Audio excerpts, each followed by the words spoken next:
happy to have you join us for the latest installment of our Ponar's Eurasia Fridays panels, where every Friday, at least most Fridays during the semester, and we'll continue it during the spring, to have a series of leading scholars and researchers come together to discuss important themes involved, global issues, typically as they affect the post-Soviet region, post-communist region in particular.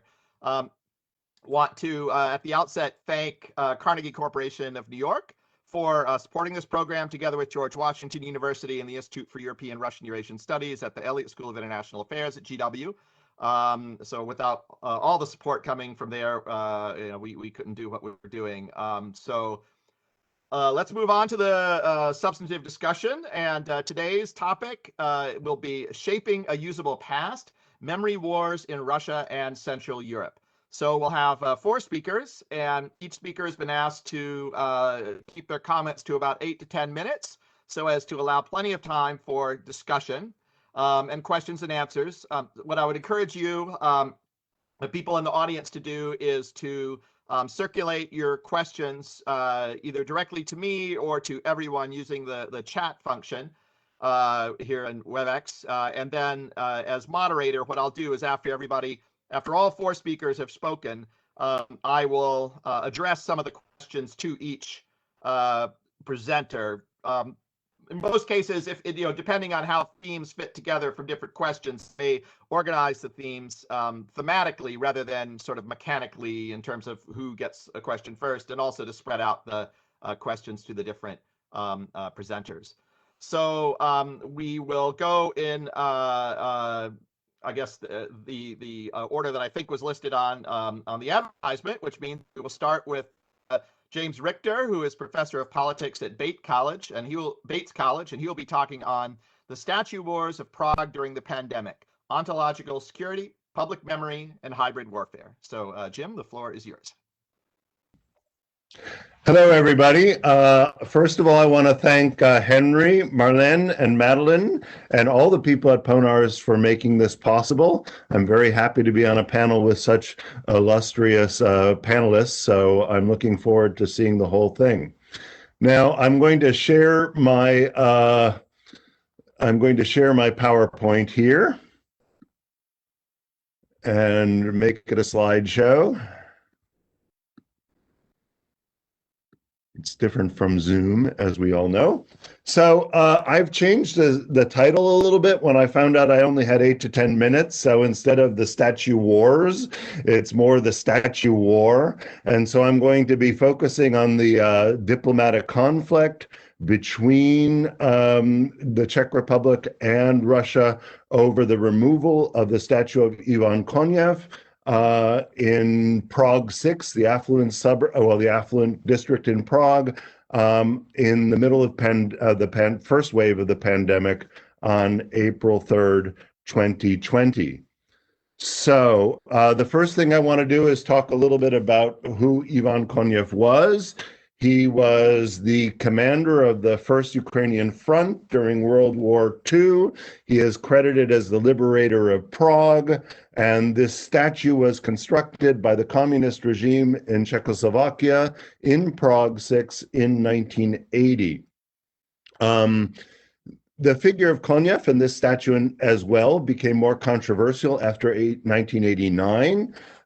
When there was more discussion of Konev's post-war career as commander of the troops that in Hungary in 1956, and also commander of troops in Berlin in the building of the wall in 1961.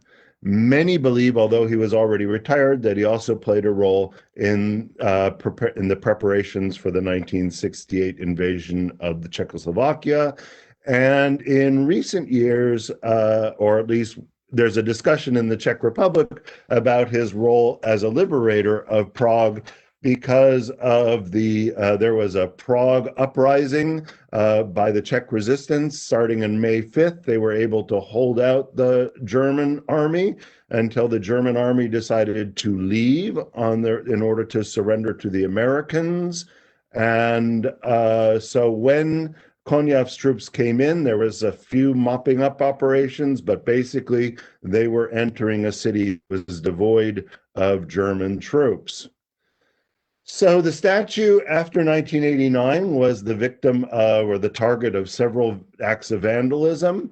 The last one was August 21st, 2019, the 51st anniversary of the invasion into the Czech Republic.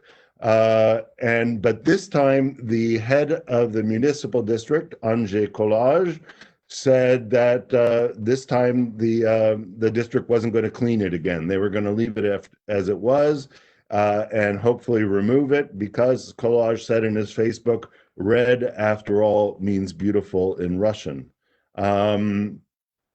Then in September 12th, the district legislative council approved the removal, and on April 3rd, 2020, it was removed. And as again Kolář said, he was not wearing a face mask, and the rules are the same for everyone. At this time, there were several other things that happened in Prague by local Prague officials.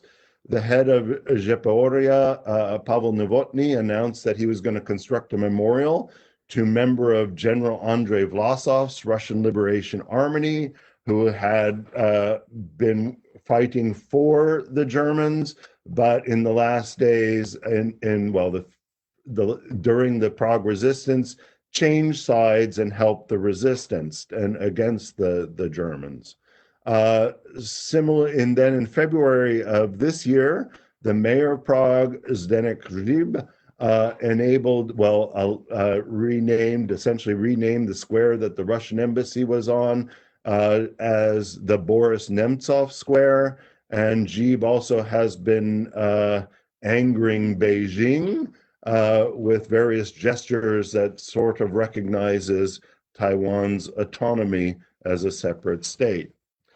Well, the response was pretty severe, considering there were lots of accusations that the removal of the statue broke the 1993 friendship agreement between the Czechs and the Russians.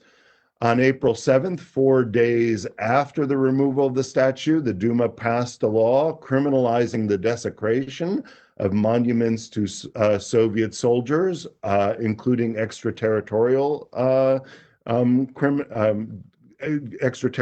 actions, and they began a criminal investigation of both Hřib and Kolář. The Czech government, a national government, response was mixed. The pro-Russian president Miloš Zeman basically supported in principle Russia's objections to the actions. He called the removal of the statue under conditions of pandemic as underhanded and morally unjust. But the Czech ministries consistently supported the legality of the removal and criticized Russian interference in internal affairs. And even Zeman critiqued Russia's overreaction to what he called the stupid actions of insignificant politicians. So I have two questions. Why does the Russian government respond so strongly to the stupid actions of insignificant actors? And two, why do Prague municipal leaders choose to initiate this mnemonic assault to the Soviet war narrative in 2018 and 2020? And for my answer, I look at the concept of ontological security. Ontological security is defined by Ponar's member Aisha Zarakol. Ontological security is first and foremost entails having a consistent, I have to remove this so I can read it, a consistent sense of self and having that sense affirmed by others. Other scholars in this school have argued that individuals, states, and other groups act not only in interests of physical and economic safety or security, but are also willing to accept significant harm to health and economic health in order to protect that sense of self. And this is followed up because the sense of self is so much based in memory and a narrative of oneself, of one's history. Maria Malkso develops this further to talk of mnemonic security, in which the idea that distinct understandings of the past should be fixed in public remembrance and consciousness in order to buttress an actor's stable sense of self.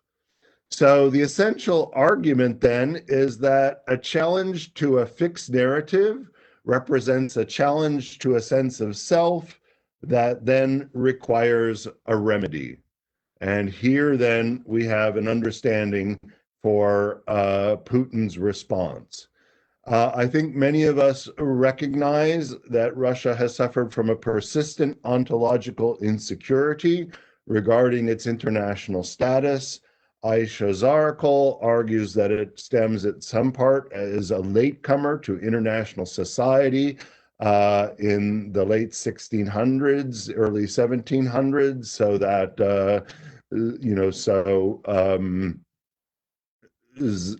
so that Russia is never quite a real member of the club. It was also, as Neumann says, it was also refused status as a great power through much of the 19th and 20th century, despite the fact that it really had great power for much of that period. And then, of course, the status was put into considerable doubt after the Soviet collapse and its subsequent decline in the 1990s. Now, Putin has spent a great deal of effort trying to restore the ontological security of Russia as a great power. And in doing this, his founding myth has been the Great Patriotic War.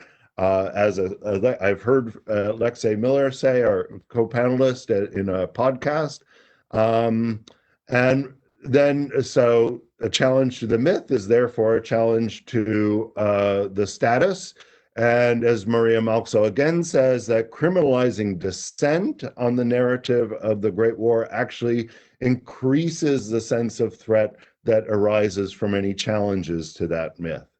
And clearly, the removal of the statue challenges that myth in several different ways. First, it challenges the claim of the Soviet Union as liberator in saying that Prague liberated itself. Also, it mentions the continuation of the Czech narrative is that the Soviet Union was not, in fact, a liberator, but became an additional occupier, as noted in Konev's further actions.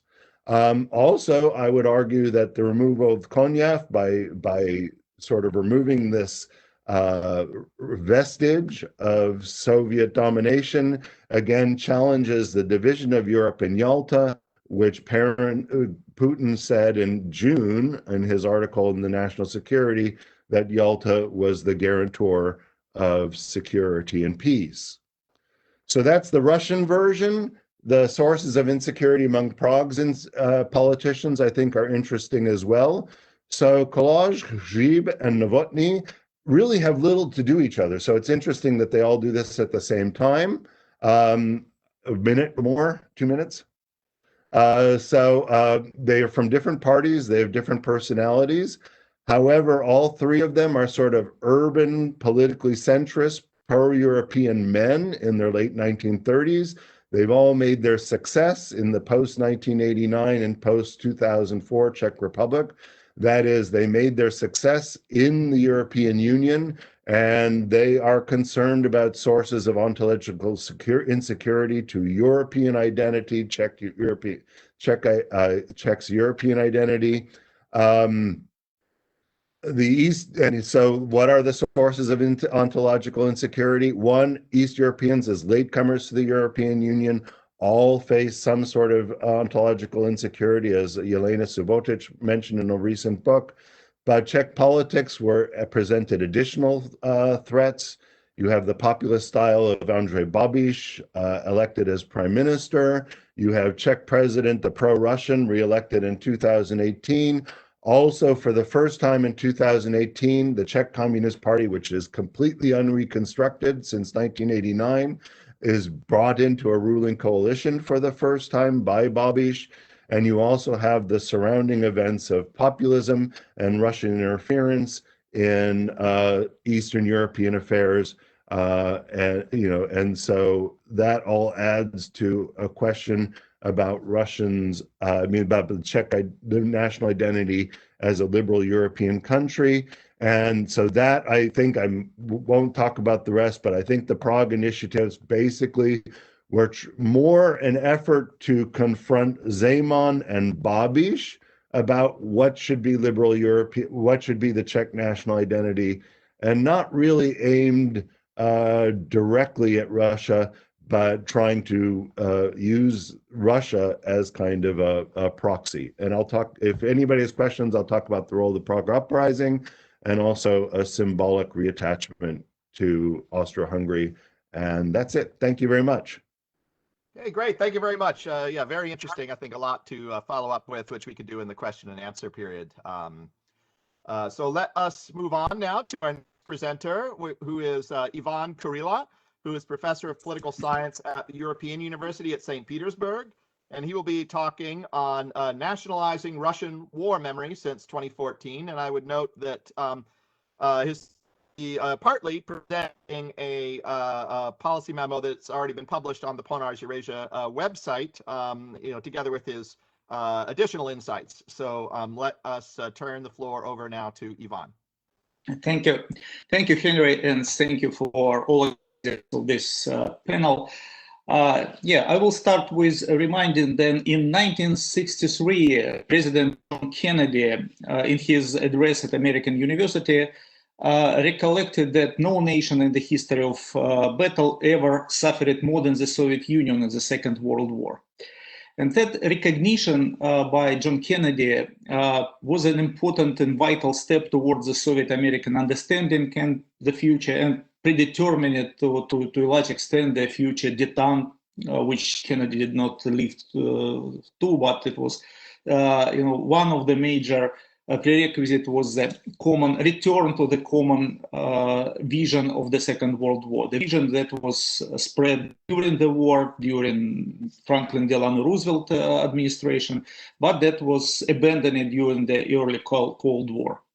So this year, in 2020, we've seen American President Donald Trump speaking on the May 8th on the Victory in Europe Day, saying America and Great Britain had victory over the Nazis. There was no mention of Soviet Union or Russia or any other allies of the Second World War. And I would say that such a difference was a good illustration of the process which I would call nationalization of history, which is going on in different countries in Europe and in the United States, and that actually changes our memory or our perception of the events of the Second World War. I'll just give you several examples from Russia, and we all know that during the 1990s, during the honeymoon of new liberated or new independent and would-be democratic Russia with the West, with the Western allies, the celebrations of Victory Days, especially in 1995, on the and even in the year 2000, was attended. The celebration in Moscow was attended by the top leaders of the all former allies of the Second World War. American presidents, British prime ministers, French presidents were present in Moscow for the celebration. And that was a very important recognition of the Soviet and Russian role in the Second World War. It was not only about the ontological insecurity, which I agree that it was an important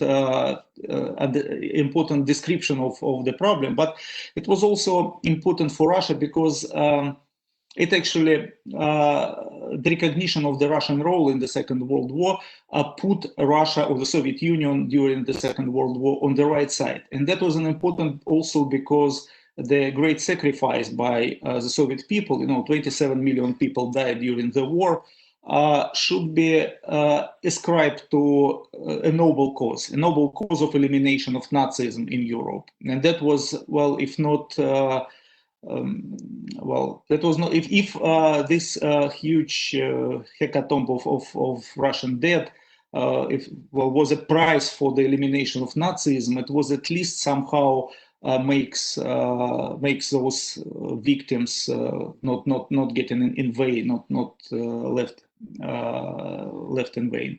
But so that was an important part, this traditional, I would say, because it's dated from the years of the Second World War. The Great Alliance, which included Great Britain, United States, and Russia, and the Soviet Union, was an important. The Great Alliance was an important part of the memory of the war. But that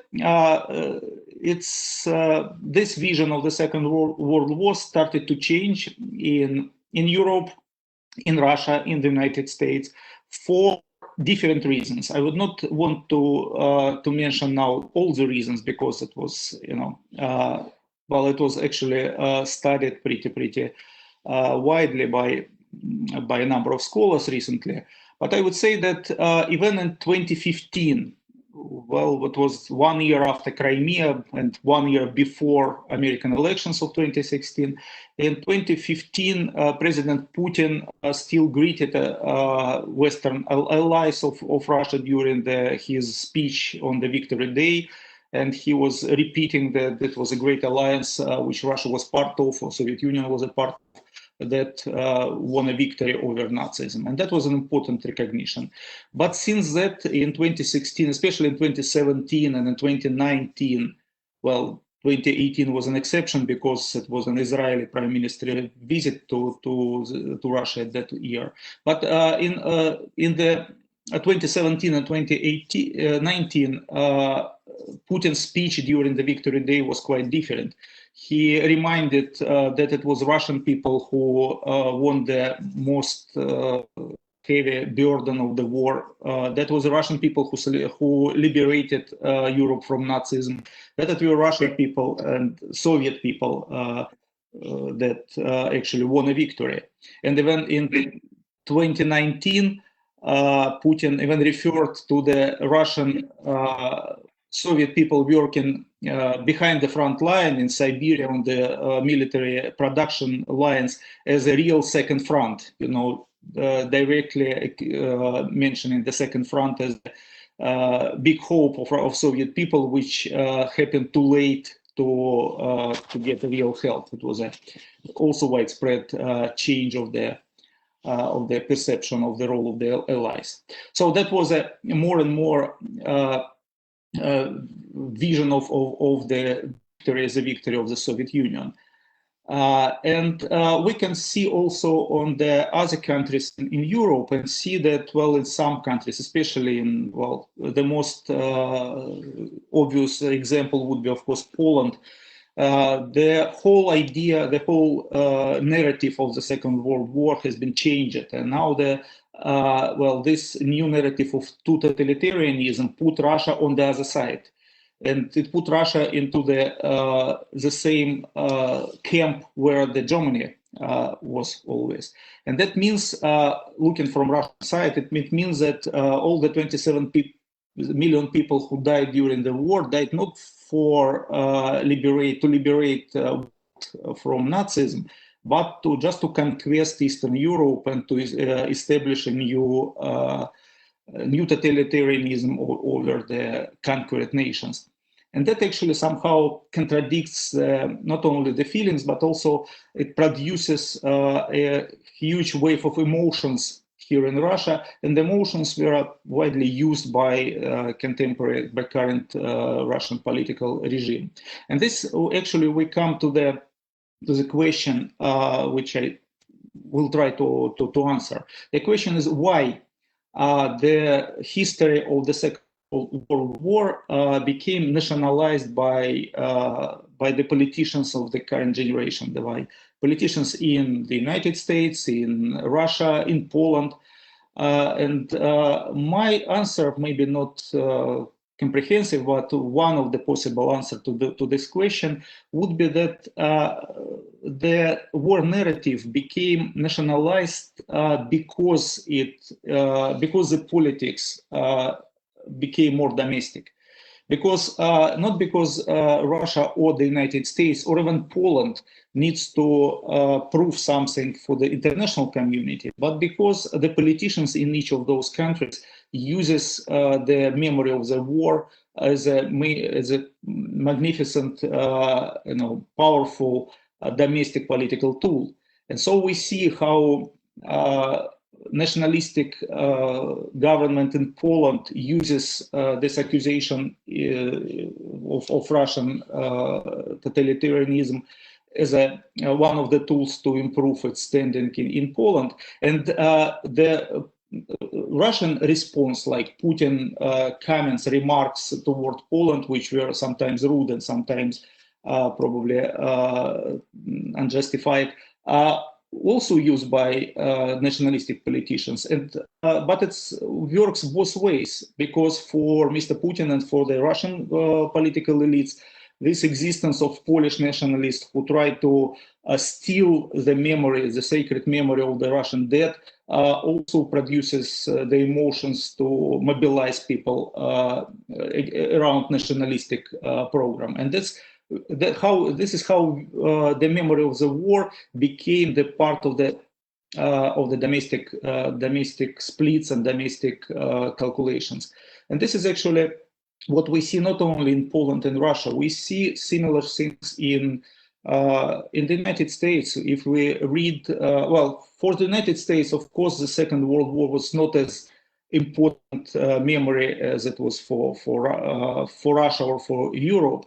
But still, we see how the use of the memory of the war also is calculated for domestic political aims. And that is probably the best explanation why Donald Trump did not mention Russia this year, given the whole Trump-Russia accusations in the previous years. So that was also the product of the domestic political calculations.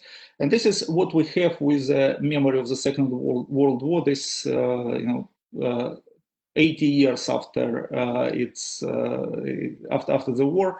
And this is something which also says about the current state of the international relations.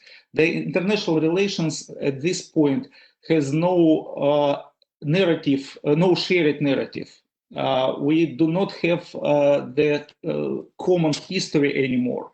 I mean, for the whole generation after the Second World War, the major countries in the world, at least the major countries in Europe and in North America, shared the same vision of at least for the most important event of the 20th century. And we do not have the shared vision anymore. And this is actually the dangerous for international order, probably much more that it is dangerous for domestic splits, which is more or less common sense. So that is what I wanted to say. And yeah, if you read my Ponar's policy memo, which Henry already mentioned, well, there is something else in there. Thank you. Okay, thank you. Interesting. So now we will turn to Alexei Miller, who is professor of history at the European University at St. Petersburg, and he'll be talking on conflicting views of World War II and Russian, in parentheses, overreaction. Well, this overreaction, thank you, was in brackets over. I'll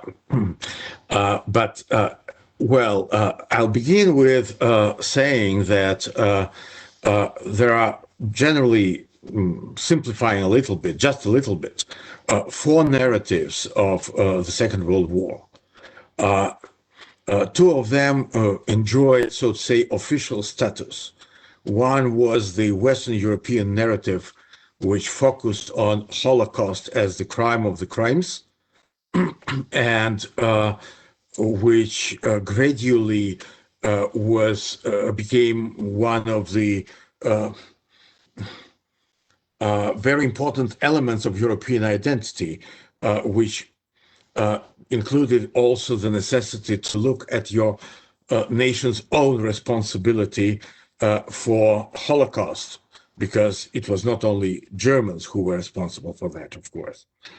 The other narrative was the Soviet narrative, which was focused on heroic sacrifice of the Red Army and of the total Soviet population. They were different, of course, and Holocaust was marginalized in this Soviet narrative, but in certain sense, they were compatible, because if the first narrative was looking primarily at crime and at Auschwitz as the symbol of this crime, then inevitably the soldier of the Red Army who was opening the gates of Auschwitz was getting into the focus of this narrative in a positive way. So these were two, how to put it, official narratives, and both were somehow rooted in this Nuremberg narrative of the Nuremberg process. There were two other narratives which were always there, but they, until recently, didn't have an official sanction. One of these narratives was focused on the beginning of the war.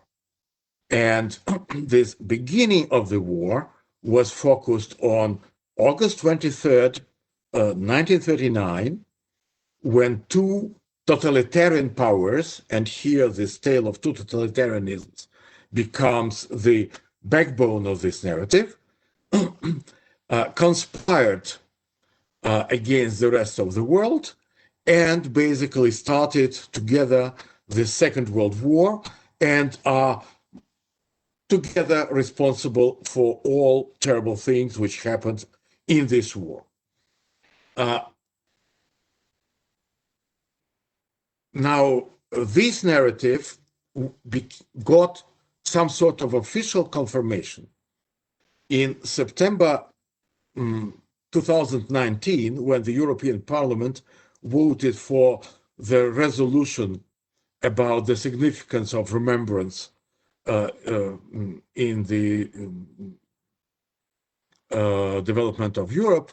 And this resolution, which had many points, was mentioning by name only one country which is doing bad about memory. And this country was, of course, Russia. For Russian politicians, the significance of this event was huge, because for years, by that time, Russians knew that Eastern Europe is promoting this narrative, but Russia was always talking to Western Europe as the pool of the countries which cannot share such outrageous narrative. And in this vote of the European Parliament, where the absolute majority of the members of the parliament voted for this resolution, except the left, European left, that was a huge challenge. The second narrative, which didn't have official status until recently, was the narrative which was moving the focus to the end of the war. But instead of speaking about the victory of this united people of goodwill over the evil of Nazism, it was speaking about how the Nazi occupation was replaced by the Soviet occupation. So it was another edition with a different focus of the same tale of two totalitarianisms.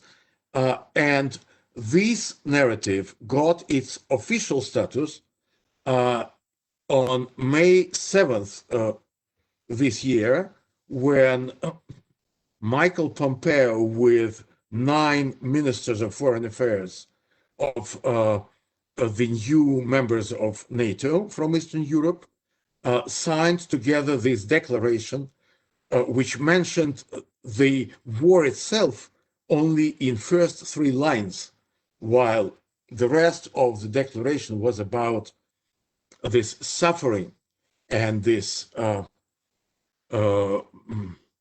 role of Soviets in depriving these countries of freedom and happiness. Now, Russian reaction to that was very strong on the international arena, because the first man in the States, President Putin, made 2 speeches, and he published 1 article. The first speech was in December 2019. It was mainly addressed,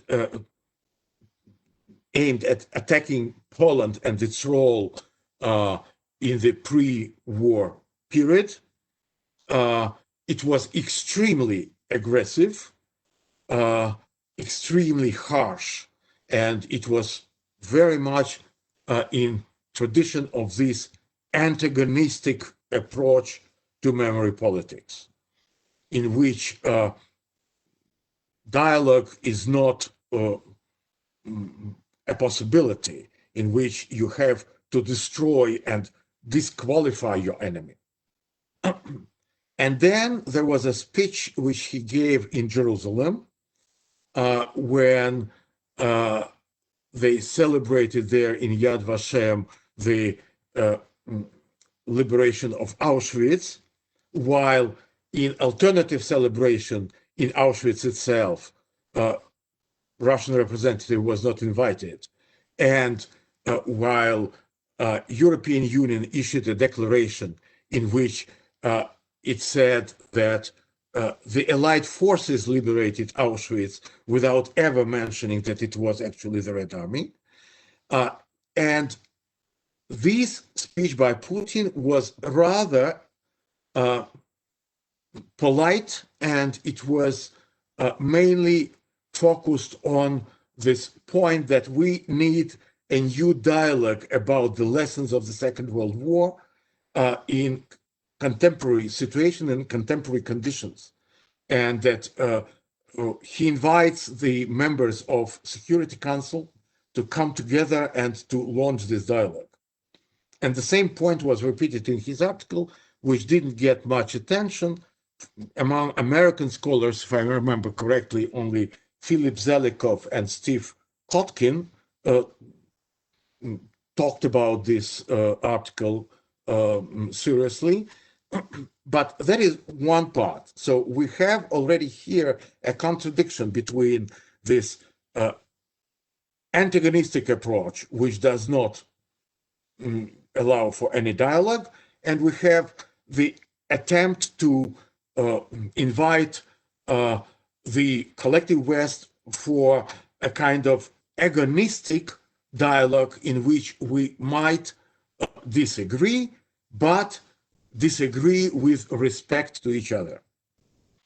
But it all also had very interesting implications inside Russia in transformation of Russian internal narrative of the Second World War, or rather the Great Patriotic War, as it functions in Russia. And I have just 2 minutes, and I will just name it. Number one, Soviets always stressed the heroism and the numbers of victims, but this victimhood was not graphically narrated too much. Now it is being done with various means, and opening the archives, and also launching legal procedures in order to claim that Russian population, and this is exactly people in in places which are territorially parts of Russian Federation today. They suffered the politics of genocide. And we have the first decision by court that, yes, it was genocide.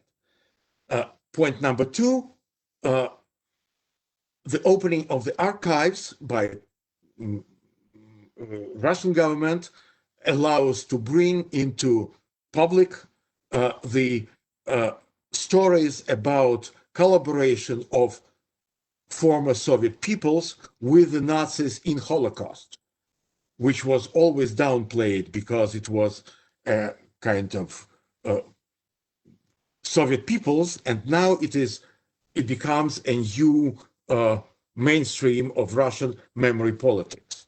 So, closing it down, we have a very negative impact of these international developments, which are, of course, much bigger than just nationalization of memory politics, in my view, on Russian domestic memory politics. Unfortunately, this idea of a besieged fortress and antagonistic clash in which you have to silence the opponents prevails in today's Russia. Thank you very much. Hey, thank you very much. Yeah, fascinating material. So our final speaker today is Milan Larawell, who, as I mentioned before, is co-director with me of Ponars Eurasia, and also research professor of international affairs and European Russian Eurasian studies at George Washington University. And she will be talking about rediscovering Russia's white movement. Thank you so much, Henry. I will share my screen if it works. Yes, here should be arriving. Yes. Oh, thanks. So what I'm presenting here today is it's pretty small. Maybe you can enlarge, put it on presentation. Perfect. Yeah.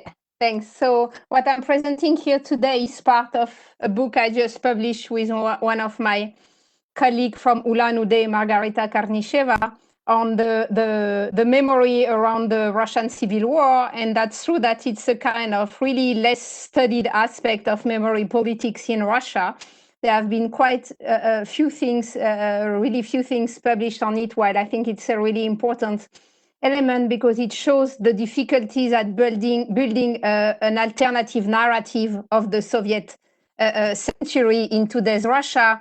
It also has a lot of really interesting element of indirectly questioning the legality of the Soviet regime, which is of course why it makes it such a sensitive issues, and globally civil war are always sensitive memory issues. But it's interesting because it's also allowed to look at what is more a cultural nostalgia and what is a political nostalgia and how the two interact in today's Russia. And it's really also interestingly, very interestingly, shows light on the very decentralized memory policy in Russia on everything that is not the Second World War, right? So that accepted, the Great Patriotic War accepted, there is a lot of decentralized movement and different groups fighting for different memory projects. And the rehabilitation of the white is part of that diversity. So I will just look at some of the elements of the discussion. The first one that I found really fascinating is the difficulties are deciding who do we want to rehabilitate among the whites. And if you follow a little bit the memory politics in Russia, you may have noticed how much it has been contradictory about the white. And so you have several categories, in fact, of people, and depending on their status, they may be rehabilitated or not. So the only white who can reintegrate the state pantheon are first those who died abroad without being judged by the Soviet regime, which means that rehabilitating them doesn't need any kind of legal revision of a Soviet judgment, and those who emigrate to Europe and have a kind of highly symbolic values about how Russia is reconnecting with the Russian immigration in Europe, and therefore is part of the European large culture. And that has concerned mostly Denikin. Kapel indirectly is a small figure, and Ivan Ilyin, who, as you may know, have been the two big names who have been rehabilitated and whose remains have been buried back in Russia in 2005.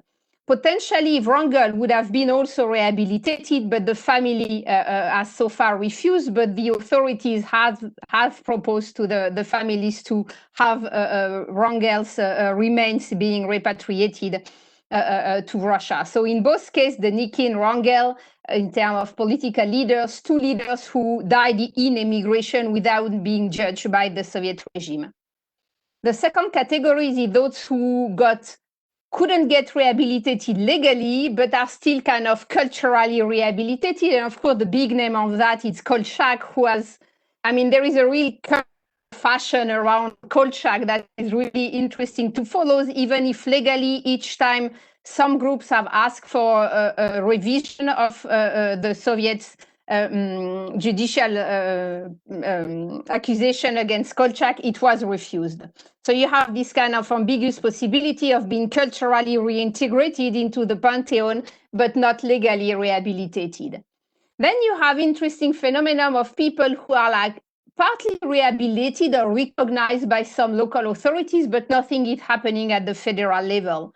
For example, you have a new monument that has been erected in Krasnodar about Kornilov, even if Kornilov is still technically legal, considered as a war criminal, but the local authorities participated in the event.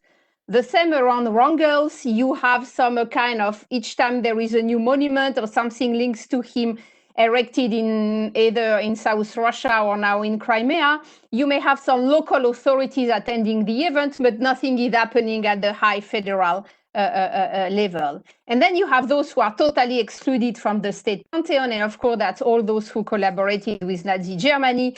For them, there is just no room of being receiving any kind of rehabilitation except by some ultra-nationalist groups who are pushing for their rehabilitation, but who don't have any kind of popular support. So it's a quite interesting, subtle rehabilitation, and depending if these white leaders have been judged by the Soviet regime or not. And then you can see that the kind of underlying logic of today's Russia is that if we can avoid to have to rehabilitate those who get judged by the Soviet regime, it's better because no one is interested in kind of saying that the Soviet regime was wrong in judging them. The second aspect I wanted to mention is all the memory fight happening. And then when you look at the map of Russia in terms of where the memory of the red and the memory of the whites are kind of celebrated, you can see how much it's a decentralized process. You have regions that you can say have a kind of pro-white memory policy. You have regions that have a pro-red memory policies. And then when you look in details, you can see that it's really depend on the personalities, the kind of the governor or the mayors and their interaction with some local influence groups. So in some region where the Communist Party is still very strong, they have been able to stop any kind of rehabilitation of a white leader. In region where you have Cossacks groups, for example, that are quite powerful, then they have been able to get some local rehabilitation of local white leaders. And so you have really different kind of actors on the left side for the red and on the right side for the whites fighting. The Orthodox Church is mostly, or at least some figure inside the Russian Orthodox Church are really fighting for rehabilitating the white movement. And you have a lot of famous political or kind of ideological figure like Yakunin or Malofeyev or Nikita Mikhalkov, who are really pushing for a white agenda. But when you look by region, it's much more complicated. And it's interesting to see that, in fact, there is no federal decision, right? Everything is done at the regional level, depending on the power balance between these local groups and the regional authorities. And the last point I wanted to discuss very briefly is, so how can we interpret the state position on this kind of red and white memories? And I call it a kind of agnostic position. And I will just develop a little bit on that. What you can see on the photo is the monastery, where they were planning to have a huge church that would be celebrating the return of the white to the homeland. With they were hoping to get more white figure coming back. And then at the end, you have the Nikin, Ilin, and Kapel. And then a little bit further, you have another figure from who have been a writer who has been celebrating the white movement, and Solzhenitsyn's grave is a little bit further. So it's in fact a quite modest result for the whites who were hoping, the pro-whites today who are hoping to get something bigger. So if we look at the state level, we can see that it's either neither red nor white. White, as I said, it can be both depending on the level of the state we are looking at, but also because there is a very clear memory hierarchy decided, right? That white can be rehabilitated in some condition, and one of the key conditions is that they have to be below the reds in terms of legitimacy. They can be legitimate a little bit during the Civil War, but then once the narrative shifts toward the 20s and 30s, the red narrative has to win, and the white in immigration are kind of necessarily on the wrong side. And those who collaborated with Nazi Germany are, of course, by definition, excluded. So you have plurality, but you have hierarchy to respect.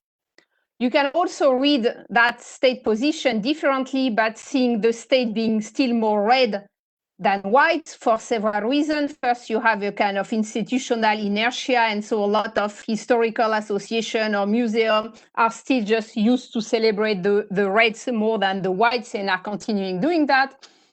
And also because the Putin's regime obsession with great powerness is, of course, going better with the red narrative than it is going with the white. At the same time, when you look more in details, you can see that first there is a white lobby around the Kremlin that is quite active. So I mentioned Mikhalkov, but there is a lot of people around him. Yakunin, Malofeyev, part of the church. So you have several important personalities that contribute to shape the kind of cultural policy of memory in Russia today, that are pushing for a white lobby, playing around the cultural nostalgia for the revolutionary Russia, for the kind of popular cult of Nicholas II, and who are playing on the kind of the glamorous aspect of the white during the Civil War, and that kind of glamorous vision of the white officer being a very strong patriot, much more than the red, is in fact existing already in late Soviet culture. One element that plays in favor of rehabilitating the white also is, I think, the fact that the regime is really interested in trying to reintegrate culturally Russia in Europe. And so if you look at all the attempts by all Russian embassies in Europe, for example, in, being sure that everything relating to the Russian past in European countries is celebrated, that they are like commemorative or monuments erected, it's of course very much also kind of promoting the white past. And that will be my last point, is that the regime is so much focused on denouncing everything that would look like a weakening of the state by some street protest. It's of course a narrative that is pushing for a kind of white a vision of Russia much more than it is pushing for the traditional Soviet vision that would, on the contrary, celebrate kind of revolutionary movement of 19th century. So the state has its own kind of contradiction on deciding if it wants to celebrate only the moment where the where the state is strong, or if it also wants to have some more nuances about depending which kind of state should be celebrating. So I found that kind of red-white debates quite interesting in showing how much, as I said, Russia's memory policy is in fact quite diversified once it's no more related to the Great Patriotic War. And I will stop here. Thank you. Okay, thank you, Milan. So we have some really fascinating presentations, which I think contributed to a large number of really interesting questions from people in the audience. So a lot of the questions are, a lot of people I think are just interested in, maybe a little more detail or asking authors to kind of flesh out some of the implications or surrounding information about their topics. So maybe I'll just start with like a few small questions for each presenter, and I'll ask you to maybe talk for no more than 4 minutes, and that'll still leave us plenty of time for another round or two of discussion on additional questions. So first of all, and I'm just going, because there's so many questions, I'm just going to kind of summarize the main points, I think, of each one, at least, will facilitate the discussion. So for Jim, Guzel Yusupova asks about, ask if you could elaborate on what explains the Czech side of your story, maybe talk a little bit more about the role of populism. I think you kind of ran out of time towards the end when you were getting to that. Was it presented as a demand from bottom up? And also she's interested in whether or not you've thought about comparisons with Estonia. And a historical, Peter Rutland is asking about it, the historical record in particular, whether you have a position on the controversy over whether Vlasov troops played a key role in liberating Prague. So for Yvonne, I'll pose a question from Anthony Pahigin, who basically asks why Putin's focus seems to be backward-looking towards World War II instead of forward-looking, which Anthony characterizes as a policy that would prioritize getting along with Europe and kind of coming to terms with the past by admitting things like the Katyn Forest massacre. And also for Yvonne, a question from Andrew Zibel. Apologies if I didn't pronounce that correctly.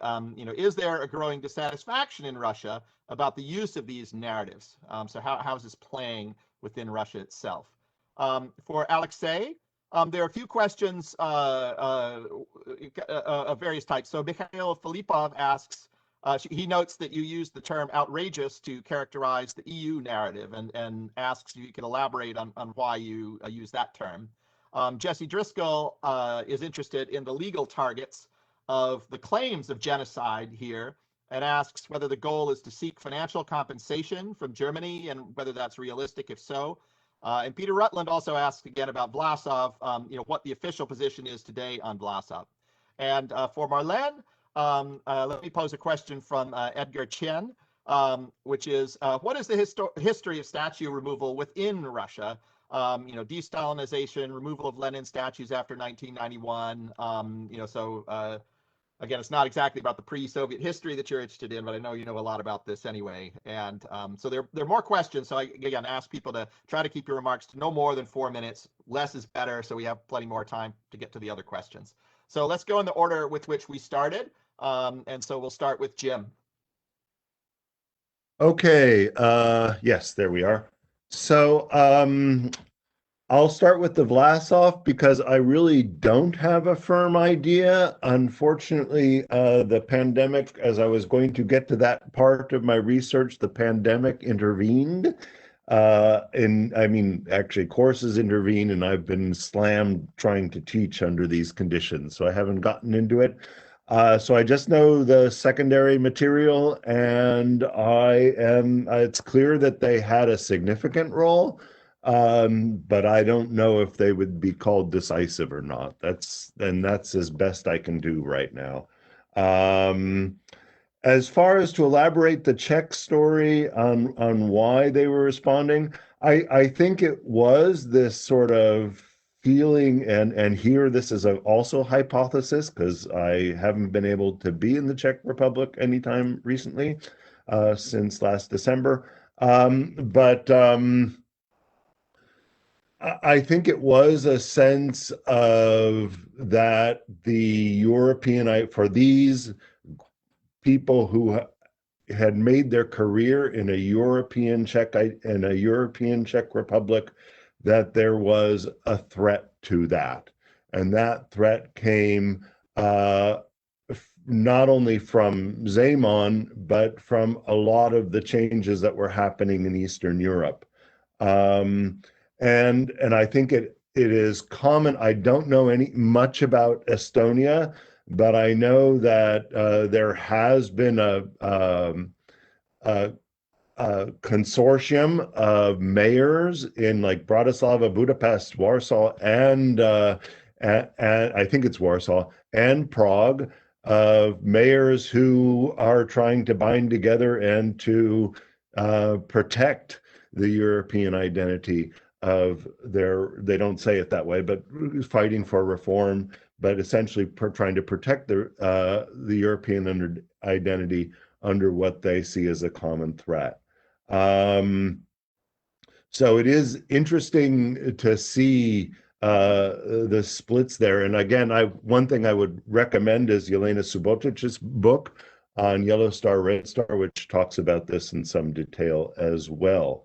The role of populism, clearly, again, I mean, Zeman is considered a populist. Babiš has real sort of technocratic populist arguments. And again, as in other places, I think that there is also a response. And one of the differences is probably going to be the strength of civil society in how they respond. The Czech Republic has a reasonably strong civil society. There was a huge protest at the 30th anniversary of the Velvet Revolution against Babiš and Zeman, and there have been large protests in Warsaw too, and other places in Poland. So that's the best I can do at this point. Okay, great. Thanks, Yvonne. Yeah, thank you for questions. Yeah, answering the question why Putin is looking backward rather than looking forward. Well, there are complex answer. First of all, we had the Soviet Union, which was mostly forward-oriented. We have communism building, and that was a society based on the ideals which laid ahead, and that was a big fatigue of such a and this disillusionment in the ideals. And post-Soviet society is very cynical towards the ideas of the bright future. But more important, probably, that the 20th century was too traumatic for Russian people. So this trauma of the Second World War, of the war deaths, as well as the trauma of Stalin repressions, is still an important part of the Russian identity or Russian understanding of them, of us. And that is why it's produced a lot of emotions. And I say that for a politician of this type of politicians, which use the popular emotions to legitimate its policies, the Second World War provides the better reservoir of the emotions, and that is why this is the event which is mostly used to explain everything domestically and internationally, almost everything. And of course, it's something which is shared by the vast majority of Russians. There is no other historical event or no other ideals, if you speak about the future, which is shared by so overwhelming majority of Russians. The memory of the war, the trauma of the war, the memory of the war deaths, and the memory of victory is something which is almost universally approached in Russia almost the same way. That is why it's for a politician, it's easy and it's very fruitful to address this type of identity connected, linked to the war. And here I move to the second question, which was about the growing dissatisfaction in Russia about the use of narratives. If there is a big dissatisfaction, probably the politicians will stop it to use it, but they do not stop, so it's not yet really big dissatisfaction. However, I consider the Immortal Regiment, which is the largest social movement in Russia during the last decade. Millions of people participate, and I consider it, at least in part, as a representation of some kind of dissatisfaction of the official use of the war, because again, exactly because the war memory is so important for every Russian family, the overuse of the war memory by the state, by propaganda, or by the state just for legitimation purposes, actually pushed people to claim the memory for themselves, to push people to say that, okay, this is not just a state memory, it's our family memory. So that was something which pushed people to go to the streets on the Victory Day and to demonstrate, to march with photos of their relatives who fought and who died during the war. So that was the Immortal Regiment can be at least partially considered the representation of some dissatisfaction of the state narrative, state use of the war narrative. Thanks. Hey, great. Thank you, Alexei. Thank you. Outrageous. I was quoting Russian officials speaking about narratives of Eastern Europe. It was not my evaluation, so it's misunderstanding. Genocide. The question, what are the aims? Is it about getting some money from the Germans? No.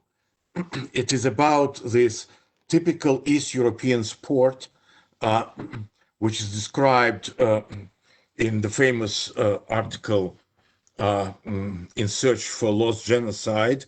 We all know it.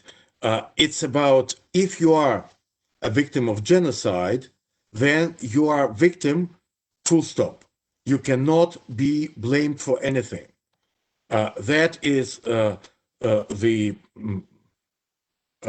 reaction to attempt to show that communists / Russians are those who were doing bad things. East Europeans were doing that during the last 2 decades. West Europeans and Southern Europeans were doing that earlier, when they were telling that, yes, the Blue Division was on the Eastern Front. Yes, Finns also participated in the siege of Leningrad. Yes, Norwegians, etc., Waffen-SS, yes, but all the nasty things were done by the Germans. We were just doing a proper fighting. East Europeans are doing the same today, so this idea that we show how they participated in the crimes of genocide and the crimes against humanity, to oppose this trend of making Russians the only villains. Vlasov and collaboration. Today, the situation is in a deadlock because several years ago, there was a doctoral dissertation defended in Russia, which was making the analysis of Vlasov movement a subject to a scientific discussion. And then the guy was deprived of his doctoral degree because the very possibility of somehow balancing the narrative of who Vlasov people are was seen as unsuitable for the current state of memory wars. Concerning this Vlasov role in Prague story, they did take a significant part. They helped people in Prague at the moment when they started the uprising against the Germans, in order to evaluate the role of the Red Army in these developments. You have to compare it to what happened to Warsaw in 1944, when they started such uprising without coordination with the Soviet army, and Soviet army didn't move. So Warsaw and all the participants of the uprising were simply destroyed to ground by Germans and their collaborators. That is the answer to the question whether Konev has something to do with the liberation of Prague. Thank you. Great, thank you. Marlene. Yes, if I can come to that topic, there are some people interested. Sorry for doing some kind of self-publicity, but on Monday, the Institute will have an event where we will be discussing the Vlasov case in the framework of the release in English of the 2 volumes of the translation from Russian of archived document on Vlasov. So if you are interested by the discussion, and there will be some with different perspectives presented, you are welcome to join us on Monday. It's at 9 a.m. US time. On the question about the removal of Lenin's monument, my impression, but probably Alexei and Ivan would know better than me, is that there was a good number of Lenin's monuments which were removed in the 90s, but that has stopped now, or if they are continue to be removed here also, there is no federal policy. Everything is happening at the local level. Some region may be removing Lenin without any kind of big publicity or a big kind of storytelling around that. Some may be erecting new monuments. There have been some new monuments to Stalin. So I think here also it's a very decentralized policy. On the Peter's question on the comparison, I didn't compare with China at all, but that would be very interesting. I looked more at the comparison of the Russian Civil War, of course, with the US one, because the US one got kind of revived in the discussion this spring, especially with all the Black Lives Matter protest. What I found interesting is the notion in the US of this antebellum America or US. That is, I think, an interesting element of discussing what is cultural nostalgia and what is a political use of the past, right? And I think that's one of the big questions we have for the US, is that everything that is linked to the Confederate past, is that for people from southern state, is that something that has a cultural values, or should we read it only as the kind of something with a political agenda of racism or segregation? And I think on many aspects, what you have in Russia is an interesting comparison also about reading the white only as the kind of cultural nostalgia for pre-revolutionary Russia, or is that a political program for the revival of the return of monarchy in Russia? The Spanish case, I think, is absolutely fascinating because you have this law in Spain of kind of not punishing people who participated in the civil war on both sides. So there is a will of creating a consensus by kind of pushing away anything that would be legal. I think the key issue is, if we were to compare Russia, Spain, and the US, is the question: do we want to create? The state policy is to create a consensus by giving room to everybody with different nuances, but not fighting directly? Or do we want, like the US seems to be moving on, having something much more confrontational, with kind of much more radical decision taken from one or the other side? So the fact that the US has been kind of overthrowing so many monuments this last month, while Russia is building monuments non-stop every year onto all figures, I think it's a very interesting discussion on how the past is used, and what do we want, something consensual or something more confrontational in using the past. Okay, terrific. Thank you. So we have certainly time for one or two questions. Let me start with a couple questions that I think could apply to all the speakers. So I don't necessarily want everybody to respond to them mechanically, but if you have something, I certainly encourage each person to, if you have something to contribute on it. So one is another one from Edgar Chen, who asked, kind of related, I think, to what what Milan was talking about, which he partly addressed, but is, are we not just seeing whereby the losing side in conflicts has their symbols banned and removed, while winners' symbols go largely unchallenged? And what can the U.S. learn from the statue wars and the symbol wars that we've been talking about, if anything? Another question that I think could apply to everybody is from Güzel Yusupova, who asks, this was specifically to Yvonne, but I would invite anybody else who has a view on it to comment, which is basically how can we overcome some of the dangerous trends that have been described. Yvonne, I think, most explicitly described it as dangerous, of politicians using World War II, or we can broaden that to talk about different elements of the past for the sake of nationalizing memories, domestic political purposes. Can you construct a shared history? How could that be done? So that's kind of like, what can we take away from this about what might be done? There was also a question from Laura Vansina, who was interested in in asking. So this would go to the people who presented on World War II. Do you have any particular thought importance of pre-Soviet memory narratives and initiatives in Russia today? So maybe just to kind of juxtapose those, based on your interpretations. Maybe there are a lot of different questions here. So maybe I will just go ahead and give a couple more specific ones to the individual authors. And I'll say, let's go in reverse order this time. We'll start with Marlene and then go to Alexei and Jim.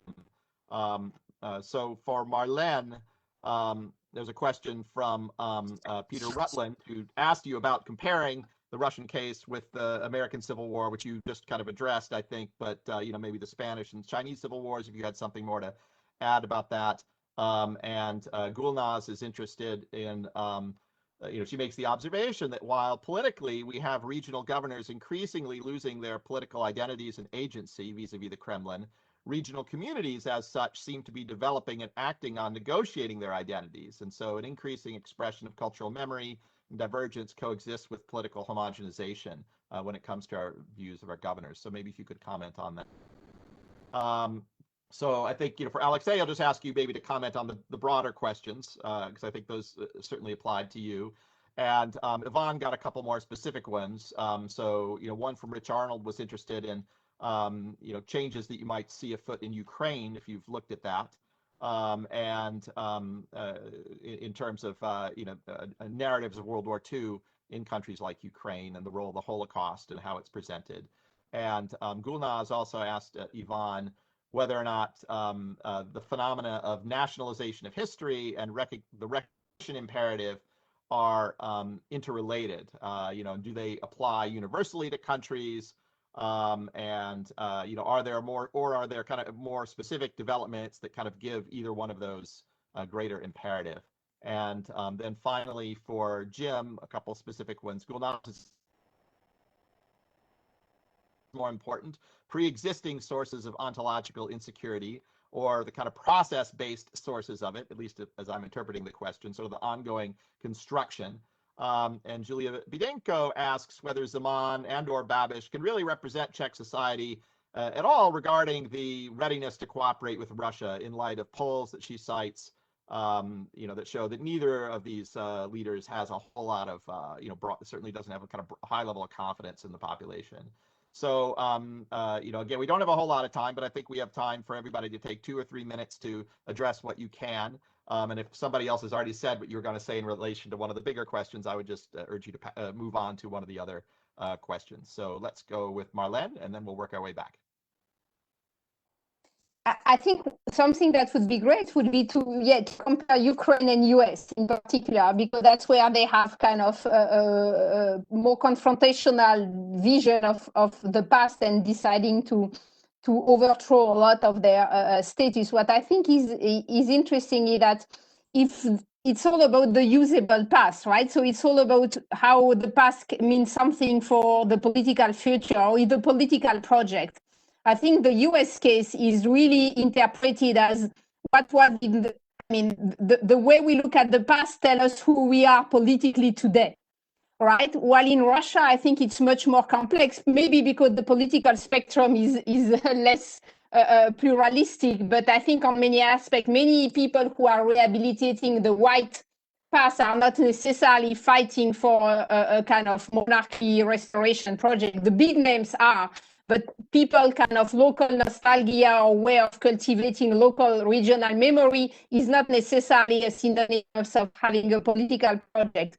If you look at what is happening at the regional level, and that's moving to Gunnar's question, it's really interesting because you have a lot of initiatives where people want to reintegrate the white past, but that doesn't mean that they are negating the red moment, right? That doesn't change their vision of the Soviet Union, of the Great Patriotic War, of Soviet power as being the kind of the foremost moment of power for Russia. So they are a way to reintegrate the white past into a Soviet framed vision of the 20th century, while clearly on the US side, it seems to be much more confrontational, at least now, and that seems difficult to find ways to accept this kind of cultural nostalgia for Confederate without giving it a political immediate reading. On Gunnar's point, and I will just stop on that, yeah, I think it's a very good remark. I think that the regimes is centralized in terms of its policy decision on topics it considers it really matters for the regime. Which means that memory policy at the local isn't considered as something the Kremlin wants to be in charge. They are not micromanaging that because they don't consider that as something that is threatening them directly. So if it's not threatening them directly, then there is a large plurality of vision that is allowed to develop. And I think that is going on with everything we are noticing now in Russia is how the local level is getting revived, this kind of urban activism. So we really see something emerging at the grassroots of people or groups of people deciding to suddenly being active in creating meanings for themselves without trying to touch the political level. So I think that's a good way of looking at how the Russian society is changing at the grassroots level. I will stop here. Thanks. Thank you, Alexei. Thank you. I'll pick up just one question concerning the communist symbols. And I think that when discussing this issue, we have to look at particular places and particular conditions. Let us, for example, go to such places as Berlin or Weimar, where you can find monuments to communists created during the communist rule. But these are monuments to communists who were killed by the Nazis. You will not find such monuments in Western Germany, but it is very difficult to imagine how politicians in Germany today would move ahead to dismantle these monuments with communist symbols sometimes, and obviously for communist leaders, if they follow the recommendations of the resolutions of the European Parliament from September 2019. And there are many places in Europe where actually the role of communists in fighting Nazis, not necessarily in the Red Army, but in this movement headed by Tito, or as in the Greek guerrilla movement, and so on. It is pretty difficult to apply the policies which are typical for Eastern Europe to these countries. That is why I think that actually we do not have at the moment European narrative and the European policies. There are European narratives and European policies, and there is no this common standard anymore, which used to be at the moment when these East European countries were joining Europe. Thank you. Great, thank you. So next up, Yvonne. Yeah, thank you. I'll try to answer whatever I can. So let me start with the question I know the last probably the least is the Ukrainian situation. As far as I understand, the Ukrainian attitude to the war memory is actually one of the splitting memories, one of the splitting factors of the contemporary Ukrainian politics, because still there are big, maybe majority of Ukrainians who still share the same Soviet approach or Soviet memories of the Second World War, with a great sacrifice, with the use of, with a memory of the Soviet liberation of Ukraine, and with a lot of that.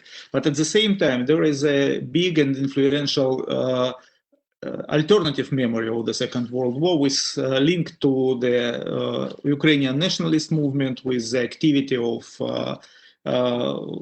Ukrainian army, UPA, and all of that. Also, this is a very different story about the Second World War. And as far as I understand, they are still conflicting.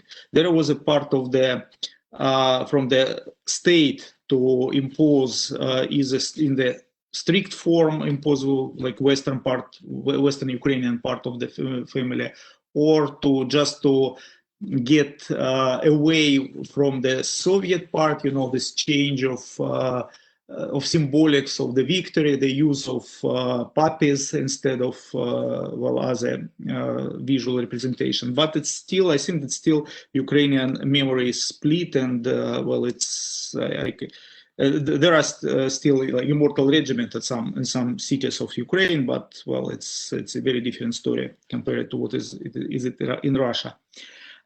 Speaking about the how can we overcome? Let me just for a moment to go to American example, to the example of the United States. That the latest big conflict around the memory was recently with removal of monuments, of the Confederacy monuments, with fight again around the meaning of the memory of the Confederation. So it was actually it started long ago, but the latest splash started in 2017. When the wave of removal of memorials took place. The previous big discussion or big conflict around the memory took place in the United States in around 1995-96, and that was about the Smithsonian institution planned exhibition devoted to the half a century since Hiroshima bombing, with the first use of the nuclear weapon. And that was a big scandal because the organizers wanted to question the decision. I mean, not to deny the decision, but just to ask people to think about could the war be better without the use of atomic bombs? And that led to the big scandal. The curator and the Smithsonian director were removed, and the Republican politicians for several years used that example to attack liberals, left-wing professors who wants to deprive Americans from the glorious history. So what is in common between the moments between 1995-96 and 2017-2018, when there is one thing in common. The big part of the American political society in 90s that were Republicans, in the second half of this decade there were Democrats, felt lack of the ideas. They felt that the other party took all the road, like during Clinton administration and after the elections, in 1994. Actually, Republicans felt that they are they deprived from the fruitful ideas about the future of the country. In 2017 and 2018, that was almost symmetrical problem for Democrats, and that is actually my response to your question. In both cases, the memory wars starts by politicians who do not have to anything appealing for the population. They turn to the history, to the memory, when they need to claim the the agenda of discussion, but they have nothing else to do. So how to overcome this? We need to have new ideas. If we do not have new ideas, we'll turn back to the past. Sorry for the long. It applies also for Russia. It applies for Poland. I think it applies for many places in the world. And we are still living the situation which historians call presentism, when we have a present time dominating the past and the future. And this is why the present time and present politicians are dominating in the discussion about the past. And the present needs dominating. Thank you. Sorry for long. Give the final substantive word to Marlene.